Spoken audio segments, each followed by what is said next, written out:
नमस्कार दोस्तों, स्वागत है आपका अपने यूट्यूब चैनल एएस अभिषेक क्लासेस में। चलिए हम लोग जीएस का सीरीज को आगे बढ़ाते हुए देखते हैं मोस्ट 20 क्वेश्चन। ठीक है, जनरल साइंस का ग्रुप डी के लिए। ठीक है, ग्रुप डी के साथ साथ एनटीपीसी, ठीक है, एनटीपीसी एएलपी के लिए भी ये बहुत ही इम्पोर्टेंट क्लास होगा। ठीक है फ्रेंड्स, तो चलिए हम लोग बढ़ते हैं बिना देरी किए हुए क्वेश्चन की ओर। देखिए टॉपिक का नाम क्या है? टॉपिक का नाम आपका है संवेग संरक्षण का नियम। ठीक है, क्या है? संवेग संरक्षण का नियम। ठीक है फ्रेंड्स, संवेग संरक्षण का नियम। तो चलिए हम लोग बढ़ते हैं फर्स्ट क्वेश्चन की ओर। फ्रेंड्स देखिए हमारा क्वेश्चन आज का फर्स्ट है, ओवरऑल 546 है। ठीक है, तो चलिए क्वेश्चन क्या है पढ़ते हैं। देखिए क्वेश्चन है किसी रॉकेट का उड़ान भरना। ठीक है फ्रेंड्स, क्या? किसी रॉकेट का उड़ान भरना रिक्त स्थान द्वारा समझा जा सकता है, समझा जा सकता है। तो देखिए रॉकेट का जो उड़ान भरता है वो संवेग संरक्षण के नियम। ठीक है, ऑप्शन नंबर बी आपका यहाँ राइट आंसर। ठीक है फ्रेंड्स, क्या? Option number B right answer. तो चलिए बढ़ते हैं आगे की ओर। देखिए यहाँ एक्सप्लेनेशन आपका दे रखा है। क्या दे रखा है एक्सप्लेनेशन? क्या? रॉकेट का उड़ना संवेग संरक्षण के सिद्धांत पर आधारित है। इस नियम के अनुसार अधिकणों के किसी समूह या निकाय पर कोई बाह्य बल नहीं लग रहा हो तो उस निकाय का कुल संवेग नियत रहता है, अर्थात टक्कर के पहले और टक्कर के बाद का संवेग क्या रहेगा? बराबर होगा। ठीक है फ्रेंड्स, तो चलिए हम लोग बढ़ते हैं नेक्स्ट क्वेश्चन की ओर। देखिए आपका नेक्स्ट क्वेश्चन क्या है? रॉकेट रिक्त स्थान संरक्षण के सिद्धांत पर काम करता है। तो अभी अभी आप लोग देखेंगे क्या रॉकेट जो है संवेग संरक्षण के सिद्धांत पे कार्य करता है। ठीक है, तो ऑप्शन नंबर ए आपका राइट आंसर यहाँ। ठीक है फ्रेंड्स देखिए ये भी टॉपिक बहुत ही इंपॉर्टेंट है। आज मैं आप लोग को बता देना चाहता हूँ कि संवेग के बारे में जो है ना, आज आप लोग को पूरा एकदम कंठस्थ करवा देंगे। ठीक है, तो क्या है? रॉकेट रिक्त स्थान पर कार्य करता है। तो देखिए ये भी सेम टू सेम क्वेश्चन है, बट ये क्वेश्चन देखिए पूछा हुआ है आरआरबी जेईई सीबीटी 2 में। ठीक है, तो क्या है? रॉकेट रिक्त स्थान संरक्षण के सिद्धांत पर कार्य करता है, तो संवेग संरक्षण सिद्धांत पर। ठीक है फ्रेंड्स, चलिए बढ़ते हैं हम लोग नेक्स्ट क्वेश्चन की ओर। देखिए हमारा नेक्स्ट क्वेश्चन क्या है? निम्नलिखित में से किस सिद्धांत के अनुसार कोई रॉकेट अंतरिक्ष में कार्य करता है? निम्नलिखित में से किस सिद्धांत के अनुसार कोई रॉकेट अंतरिक्ष में कार्य करता है? तो रॉकेट किस सिद्धांत पे कार्य करता है? तो संवेग संरक्षण के सिद्धांत पे। ठीक है, क्या? संवेग संरक्षण के सिद्धांत पे। ऑप्शन नंबर ए फ्रेंड्स आपका राइट आंसर। ठीक है, तो चलिए हम लोग बढ़ते हैं नेक्स्ट क्वेश्चन। देखिए फ्रेंड्स आपका नेक्स्ट क्वेश्चन क्या है? फ्रेंड्स क्वेश्चन रहा एक सेल के विस्फोट के बाद कई टुकड़े अलग अलग दिशाओं में उड़ जाते हैं। इस स्थिति में क्या संरक्षित रहता है? क्या है कि एक सेल के विस्फोट के बाद कई टुकड़े अलग अलग दिशाओं में उड़ जाते हैं। इस स्थिति में क्या संरक्षित रहता है? तो संवेग जो है फ्रेंड्स आपका संरक्षित रहता है। ठीक है, संवेग क्या रहता है? संरक्षित। ऑप्शन नंबर डी आपका राइट आंसर। देखिए एक्सप्लेनेशन क्या है आपका? एक्सप्लेनेशन रहा किसी एक सेल के विस्फोट के बाद कई टुकड़े अलग अलग दिशाओं में उड़ जाते हैं। ठीक है, तो इस स्थिति पर परिणामी बल का मान शून्य होता है, तो उसमें संवेग संरक्षित रहता है। ठीक है फ्रेंड्स, क्या संरक्षित रहता है? संवेग संरक्षित रहता है। देखिए हमारा नेक्स्ट क्वेश्चन क्या है? न्यूमेरिकल वे से क्या है कि 2 किलोग्राम की एक पिस्टल को 150 मीटर पर सेकंड के वेग से चलाई गई और एक 30 ग्राम की गोली क्षैतिज रूप से चलाई गई है। तो क्या है? पिस्तौल का प्रतिष्ठित वेग क्या? पिस्तौल का प्रतिष्ठित वेग क्या है? तो ठीक है, चलिए इसका देखते हैं। इसका हो जाएगा m1v1 बराबर m2v2, और ये जो होगा ना v2 और निगेटिव होगा। ठीक है फ्रेंड्स, तो कैसे होगा चलिए देखते हैं। देखिए क्या है कि m1 पिस्तौल का वेग मान लिया m1v1 और गोली का वेग m2v2। ठीक है, गोली का संवेग m2v2 और पिस्तौल का संवेग m1v1। तो 2 × v1 4.5, तो v1 4.5। देखिए v1 इक्वल किया है 4.5 और 2 जो उधर गुना में इधर ले आया डिवाइड में, तो 2 दूना 4, फिर 2 दूना 4, 2.5 क्या आया? 2.5 मीटर पर सेकंड। ठीक है, तो यह जो वेग दागी गई है वो गोली के विपरीत दिशा में। ठीक है, इसलिए क्या हुआ? विपरीत दिशा में है तो माइनस में हो जाएगा, तो -2.25 मीटर पर सेकंड। ठीक है, तो ऑप्शन नंबर यहाँ आपका क्या हो जाएगा? A right answer. Option number A right answer. ठीक है फ्रेंड्स, तो चलिए हम लोग बढ़ते हैं नेक्स्ट क्वेश्चन की ओर। देखिए फ्रेंड्स यहाँ क्वेश्चन नंबर 52 छूट गया है। ठीक है, थोड़ा मिस्टेक हुआ है। चलिए क्वेश्चन नंबर 53 यानी 553। देखिए ये भी क्या है, ये भी न्यूमेरिकल बेस्ड क्वेश्चन है। क्वेश्चन है 2 kg की गेंद 5 मीटर पर सेकंड के वेग से चलती हुई किसी स्थिर 4 kg वाली गेंद से टकराती है। टक्कर के बाद दोनों का वेग क्या होगा। ठीक है, क्या है, टक्कर के बाद दोनों का वेग क्या होगा। ठीक है फ्रेंड्स, तो चलिए देखते हैं। देखिए क्या है, संवेग संरक्षण नियम हमें कहता है कि देखिए ये m1 ये v1 किया इसको, ठीक है, और ये दूसरा वस्तु यानी m2 है और उसका जो वेग था प्रारंभिक में 0 था। क्यों? क्योंकि वस्तु था जो वो अस्थिर था। ठीक है, क्या था, अस्थिर था। तो m1 v1 plus m2 v2 उसके बाद इक्वल कर दिया m1 plus m2 into v। कब? जब उसमें जैसे देखिए क्वेश्चन जो है टक्कर के बाद, क्या टक्कर के बाद दोनों का क्या द्रव्यमान जुड़ जाएगा और वेग एक कुछ निश्चित होगा, वही वेग निकालने बोल रहा है। ठीक है, तो यहाँ देखिए m1 प्लस m2 दोनों का द्रव्यमान जोड़ा, यहाँ से वेग निकल जाएगा, मतलब दोनों टक्कर के बाद किस वेग से जा रहा है। तो यहाँ 10 हो गया प्लस 0 2 प्लस 4 इंटू v। ठीक है, तो 6v बराबर 10, तो v बराबर 10/6 यानी 1.66 मीटर पर सेकेंड। तो यहाँ वेग आ गया। ठीक है, टक्कर के बाद का वेग आ गया। अब देखिए आगे निकालना है हमको v2। ठीक है, क्या v2, तो इक्वेशन लिए पहले देखिए v1 प्लस 2v2 बराबर 5 है। ठीक है, उसके बाद v1 प्लस v2 जो अभी निकालें v बराबर 1.66 जो क्या था v1 प्लस v2 दोनों का था। ठीक है, अब यहाँ चिन्ह बदल दिया माइनस माइनस, अब v1 कट गया। ठीक है, तो बचा क्या 2v2 माइनस v1, तो क्या हो जाएगा 2v2 में एक v1 घट जाएगा तो v2 बचेगा। ठीक है, और 5.6 5 में माइनस 1.6 होगा तो 3.34 मीटर पर सेकंड, जिसे हम 5.33 लिख सकते हैं। ठीक है फ्रेंड्स, ठीक है, तो v1 आपका क्या आ गया 1.6 और v2 आ गया 3.33 यानी ऑप्शन नंबर सी आपका राइट आंसर। ठीक है फ्रेंड्स, तो चलिए हम लोग बढ़ते हैं आगे की ओर। देखिए फिर न्यूमेरिकल बेस है, फिर से वही क्वेश्चन है, रिपीटेड क्वेश्चन है। तो क्या ये आप लोग का होमवर्क रहेगा। ठीक है, क्या रहेगा आप लोग का होमवर्क। ठीक है फ्रेंड्स, क्या होमवर्क है, इसको आंसर आपको कमेंट में बताना है। ठीक है, एक्सप्लेनेशन के लिए सहायता ले सकते हैं, बल्कि 2 कॉपी देख नहीं सकते हैं, नहीं तो फिर आपको नुकसान झेलना पड़ेगा इस। ठीक है, देखिए क्वेश्चन नंबर क्या है 55 यानी 555 क्या है कि 10 मीटर प्रति सेकंड के गतिमान एक 2000 kg एक ट्रक ट्रैफिक लाइट पर खड़ी एक कार से क्या टकराता है। टकराव के बाद दोनों एक साथ 8 मीटर पर सेकंड गति से चलते हैं तो कार का क्या द्रव्यमान, यानी यहाँ हमें m2 ज्ञात करना है। क्या ज्ञात करना है m2, तो चलिए देखिए m1 तो 2000 kg दिया है, v1 10 मीटर पर सेकंड और v 8 मीटर पर सेकंड, v2 हमारा 0 है। ठीक है, m2 बराबर m मान लिया जो कि कार का द्रव्यमान है। ठीक है, तो m1 into v1 plus m2 into v2। ठीक है, तो 2000 m2 देखिए ये m है जो कि कार का भार है। ठीक है, m1 प्लस 2 इंटू v। ठीक है फ्रेंड्स, उसके बाद दोनों को इक्वल किया। देखिए यहाँ 8m, जैसे इसको सॉल्व किया तो आप लोग समझ सकते हैं कि 8m2 प्लस कितना हो जाएगा 16000। ठीक है, तो 8m2 तो 20000 में उधर 16000 माइनस गया तो 4000 हो गया। अब m2 बराबर 500 kg। ठीक है, तो m2 कितना आ गया आपका 500 kg, ऑप्शन नंबर ये।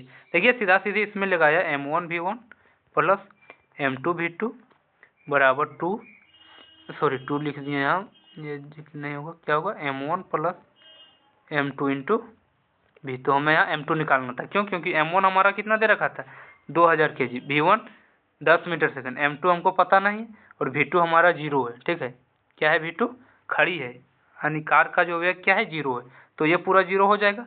हाँ है m1 हमारा दे रखा है 2000, m2 हमें निकालना है तो आराम से निकल जाएगा। ठीक है फ्रेंड्स, इसको ही सॉल्व करना है।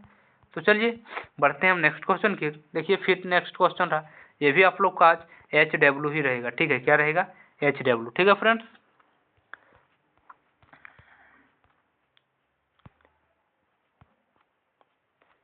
देखिए एक्सप्लेनेशन देख लीजिए। ठीक है, क्वेश्चन नंबर 557 है फ्रेंड्स, क्या है कि 12 ग्राम द्रव्यमान वाली एक गोली को एक राइफल से दागा जाता है। ठीक है, ये भी न्यूमेरिकल वैसे फ्रेंड्स, इसको भी आप लोग देख लीजिएगा। ठीक है, दागा जाता है, गोली इसके बैरल से होकर जाने में कुल 0.006 सेकंड का समय लेती है और उसे क्या 300 मीटर पर सेकंड के वेग से छोड़ती है। तो राइफल वाला गोली पर आरोपित बल, ठीक है, गोली पर आरोपित बल। तो देखिए यहाँ गोली का द्रव्यमान 12 ग्राम दे रखा है, जिसको केजी में पहले बदल लेना पड़ेगा, तो 0.012 केजी हो जाएगा। गोली का अंतिम वेग 300 मीटर पर सेकंड है, समय 0.006 सेकंड है। न्यूटन का द्वितीय नियम F बराबर ma फ्रेंड्स, ठीक है। तो देखिए यहाँ से फोर्स निकल गया, क्योंकि F बराबर m, a बराबर हम आपको बता चुके हैं v माइनस यू बटे टी, जहाँ v क्या है अंतिम वेग, u है प्रारंभिक वेग और t समय है, a एक्सेलरेशन है, ठीक है। देखिए 300 माइनस 0.006, इसको सॉल्व किया सिंप्लीफाई, तो आपका F बराबर 600 न्यूटन आ जाएगा, ठीक है फ्रेंड्स। यानी ऑप्शन नंबर डी यहाँ आपका राइट आंसर, ठीक है, option number D right answer, ठीक है फ्रेंड्स। चलिए हम बढ़ते हैं। देखिए आगे बढ़ने से पहले मैं आप लोग को रूटीन के बारे में बता दे रहा हूँ, ठीक है। देखिए आप लोग का जो है ना, ये सभी से क्लासेस में आप लोग के लिए चलाया गया है, ठीक है, क्लासेस, जिसमें से रेगुलर 2 क्लास आप लोग का अपलोड होगा। संडे को जो है स्टैटिक जीके और इम्पोर्टेंट टॉपिक, ठीक है, एक वीडियो स्टैटिक जीके या एक कोई इम्पोर्टेंट टॉपिक का वीडियो अपलोड होता है। मंडे को मैथ और रीजनिंग, ठीक है, मंडे के बाद जो अल्टरनेट चलता है, क्योंकि मंडे मैथ रीजनिंग, फिर वेडनेसडे मैथ रीजनिंग, फिर फ्राइडे मैथ रीजनिंग, ठीक है। उसके बाद जो Tuesday GK GS, Thursday GK GS और सैटरडे जीके जीएस, ठीक है फ्रेंड्स। तो ये इसको ध्यान में रखिएगा, ठीक है। और जो है ना क्लास जरूर देखिएगा, क्यों, क्योंकि क्लास देखिएगा तब आपका हर कुछ मजबूत होगा, ठीक है, नहीं तो फिर आप इधर ही रह जाइएगा, सिलेक्शन से दूर रह जाइए। देखिए हमारा नेक्स्ट टॉपिक छोटा सा टॉपिक है, क्या, दूरी और विस्थापन, डिस्टेंस और डिस्प्लेसमेंट, ठीक है। तो चलिए देख लेते हैं, इसका क्वेश्चन नहीं आ जाएगा, 2-4 क्वेश्चन होगा। क्वेश्चन क्या है, वह भौतिक राशि जो कभी ऋणात्मक नहीं होती है, ठीक है, क्या वह भौतिक राशि जो कभी ऋणात्मक नहीं हो सकती, तो दूरी, ऑप्शन नंबर है राइट आंसर। फ्रेंड्स आपको मालूम होना चाहिए दूरी ऋणात्मक नहीं होगी, बल्कि विस्थापन आपका धनात्मक, ऋणात्मक और शून्य तीनों हो सकता है, ठीक है, ये बात ध्यान रखिएगा। और आपका दूरी क्या है, दूरी आपका अदिश राशि है, ठीक है, दूरी क्या है अदिश राशि, और आपका विस्थापन क्या है सदिश राशि, ठीक है फ्रेंड्स। चलिए हम बढ़ते हैं। देखिए थोड़ा एक्सप्लेनेशन देख लीजिए, क्या है एक्सप्लेनेशन, कि दूरी अदिश राशि जो कभी ऋणात्मक नहीं होती है, जबकि बल, त्वरण एवं वेग सदिश राशि जिनका मान धनात्मक, ऋणात्मक, शून्य तीनों हो सकता है, ठीक है। यहाँ मतलब विस्थापन भी रहना जरूरी है, बल्कि एक्सप्लेनेशन में नहीं दिया, ठीक है। विस्थापन भी सदिश राशि, उनका भी मान धनात्मक, उसका भी मान धनात्मक, ऋणात्मक और शून्य तीनों होता है, ठीक है फ्रेंड्स। चलिए फ्रेंड्स हम बढ़ते हैं नेक्स्ट क्वेश्चन की ओर। देखिए आपका नेक्स्ट क्वेश्चन क्या है, क्वेश्चन है रिक्त स्थान का उपयोग एक वस्तु की समग्र गति, क्या, रिक्त स्थान का उपयोग एक वस्तु की समग्र गति का वर्णन करने और किसी दिए गए समय पर इसकी प्रारंभिक स्थिति के संदर्भ में अंतिम स्थिति का पता लगाने के लिए किया जाता है, ठीक है। क्या है, रिक्त स्थान है, ठीक है। सबसे पहली बात की रिक्त स्थान है, उपयोग एक वस्तु की समग्र गति का वर्णन करने और किसी दिए गए समय पर इसकी प्रारंभिक स्थिति के संदर्भ में अंतिम स्थिति का पता लगाने के लिए किया जाता है। क्या, ए में है दूरी चाल, बी में है वेग और चाल, सी में दूरी और विस्थापन, डी में है विस्थापन और वेग। तो क्या हो जाएगा, दूरी और विस्थापन, ठीक है, ऑप्शन नंबर सी आपका यहाँ राइट आंसर, ठीक है फ्रेंड्स। क्या है, दूरी और विस्थापन का उपयोग एक वस्तु की समग्र गति का वर्णन करने और किसी दिए गए समय पर इसकी प्रारंभिक स्थिति के संदर्भ में अंतिम स्थिति का पता लगाने के लिए किया जाता है, ठीक है फ्रेंड्स। तो चलिए हम लोग बढ़ते हैं एक्सप्लेनेशन की ओर। देख सकते हैं आप लोग एक्सप्लेनेशन क्या है, जब कोई वस्तु एक बिंदु P दूसरे बिंदु Q तक किसी भी पथ से होते हुए गति करती है, तो इसके विस्थापन का परिमाण उन दो बिंदुओं के मध्य न्यूनतम दूरी, क्या, न्यूनतम दूरी होती है। दूरी और विस्थापन का उपयोग एक वस्तु की समग्र गति, क्या, समय नहीं, समग्र गति का वर्णन करने और विस्थापन, क्या, और किसी दिए गए समय पर इसकी, क्या, प्रारंभिक स्थिति के संदर्भ में अंतिम स्थिति का क्या लगाता है, पता लगाता है, ठीक है। क्या, प्रारंभिक स्थिति के संदर्भ में अंतिम स्थिति का पता लगाता है, ठीक है फ्रेंड्स। तो चलिए हम लोग बढ़ते हैं नेक्स्ट क्वेश्चन की ओर। देखिए आपका नेक्स्ट क्वेश्चन है वेग और समय का गुणनफल क्या होता है। क्या, वेग, ये बात तो आपको हम पहले बता चुके हैं, क्या, कि वेग और समय के गुणनफल को क्या कहते हैं। तो वेग बराबर क्या होता है, विस्थापन में परिवर्तन की दर को हम वेग कहते हैं, ध्यान रखिएगा। क्या, विस्थापन में परिवर्तन की दर को हम वेग कहते हैं। तो देखिए यहाँ वेग बराबर हो जाता है विस्थापन में परिवर्तन, यानी विस्थापन अपॉन समय। अब क्या किया यहाँ कि ये समय को इधर ले गया तो मल्टीप्लाई में हो गया, ठीक है। कैसे कि वेग गुने समय बराबर क्या हो जाएगा हमारा विस्थापन, ठीक है। क्या विस्थापन। तो यही बात यहाँ पूछा है क्या, वेग और समय का गुणनफल, वेग और समय का गुणनफल को क्या कहते हैं विस्थापन, यानी ऑप्शन नंबर बी आपका यहाँ राइट आंसर हो जाएगा, ठीक है फ्रेंड्स। तो चलिए हम लोग बढ़ते हैं नेक्स्ट क्वेश्चन की ओर। देखिए क्या है एक्सप्लेनेशन। एक्सप्लेनेशन है वेग तथा समय के गुणनफल को क्या कहते हैं विस्थापन। एक निश्चित दिशा में दो बिंदुओं के बीच किसी वस्तु द्वारा तय की गई लंबवत दूरी को क्या कहते हैं विस्थापन। यह सदिश राशि, इसका SI मात्रक मीटर है, ठीक है। यह इंपॉर्टेंट है फ्रेंड्स। क्या विस्थापन एक सदिश राशि है, बल्कि दूरी क्या है एक अदिश राशि, ठीक है, ध्यान रखिएगा। क्वेश्चन नंबर 561 क्या है कि यदि किसी वस्तु द्वारा तय की गई दूरी शून्य है तो उसका विस्थापन कितना होगा। यदि दूरी शून्य है फ्रेंड्स तो सीधा सी बात है क्या विस्थापन भी शून्य होगा, ठीक है। क्या विस्थापन भी शून्य होगा फ्रेंड्स। आपको मालूम होना चाहिए दूरी शून्य दिया है लेकिन दूरी कभी शून्य होता नहीं है, ठीक है। चलिए एक्सप्लेनेशन देखिए क्या है। किसी वस्तु का विस्थापन वस्तु की अंतिम स्थिति तथा प्रारंभिक स्थिति के बीच की न्यूनतम दूरी होती है। चूंकि वस्तु द्वारा तय की गई दूरी शून्य, यानी वस्तु जो है दूरी तय नहीं किया, जहाँ मतलब यदि हम उसे अभी यहाँ देख रहे हैं तो 2 घंटे के बाद भी यही है, या तो हम 2 घंटे पहले यदि किसी वस्तु को एक निश्चित स्थान पे देख रहे हैं तो अभी भी वही इस स्थान पे वो है, तो उसका दूरी क्या शून्य हो गया। इसलिए वस्तु का अंतिम स्थिति तथा प्रारंभिक स्थिति के बीच न्यूनतम दूरी कितना होगा शून्य होगा, अतः वस्तु का कुल विस्थापन भी शून्य होगा, ठीक है फ्रेंड्स। तो चलिए बढ़ते हैं आज की लास्ट क्वेश्चन की ओर। देखिए क्या है लास्ट क्वेश्चन।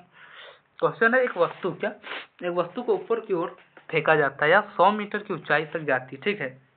कहाँ 100 मीटर की ऊंचाई तक जाती है और फिर फेंकने वाले के पास वापस आ जाती है, तो रिक्त स्थान क्या है कि ऑप्शन ए वस्तु वास्तविक विस्थापन 50 मीटर है,